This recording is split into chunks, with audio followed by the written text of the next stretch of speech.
Welcome to the Pocket Protectors, the show that puts I in IT. I'm Steve Benz, founder of the Net Intentions. This week we're talking about the return of Napster. Will anyone care? And the new iMac. Is the world really ready for the first desk lamp computer? Let me first start with Jeff Meredith. I wouldn't say 100% disagree, but I mean, I've always liked the idea of getting this media-less download or delivery of music. I mean, every morning, as I get ready for work and get into the car, I pass by this huge CD rack full of stuff that I never really listened to. I mean, everything has been already ripped and put on my machine.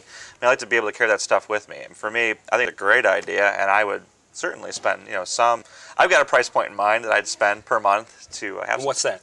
Maybe about $30 a month, something like that. Mac. Mike, let me address this to you.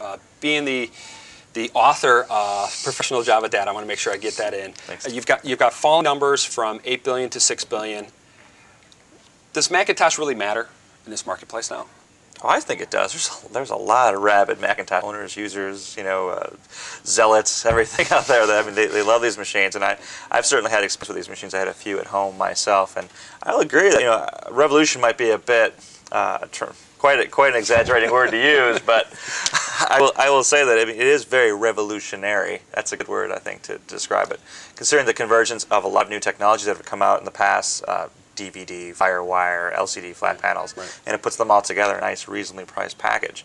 Not to mention, working in technology all day, it's really nice to come home to a PC that works. Nice to just turn it on and just go, it's going to work.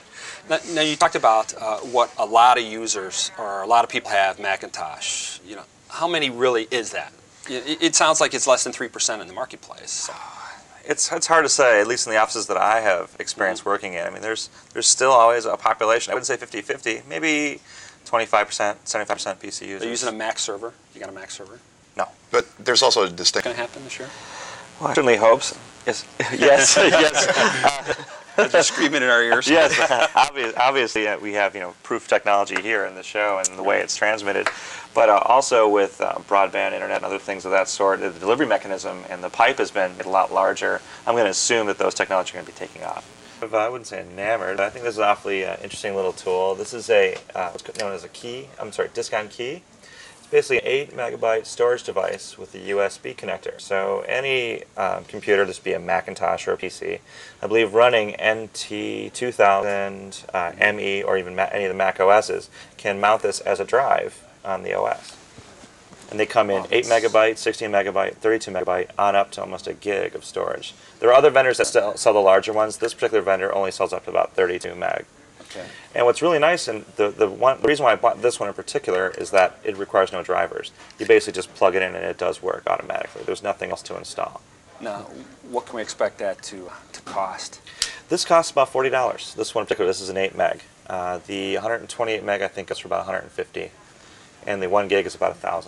Oh, jeez, that's. But think of the storage. I like that. That's the best thing. It's very handy. Clips on your belt.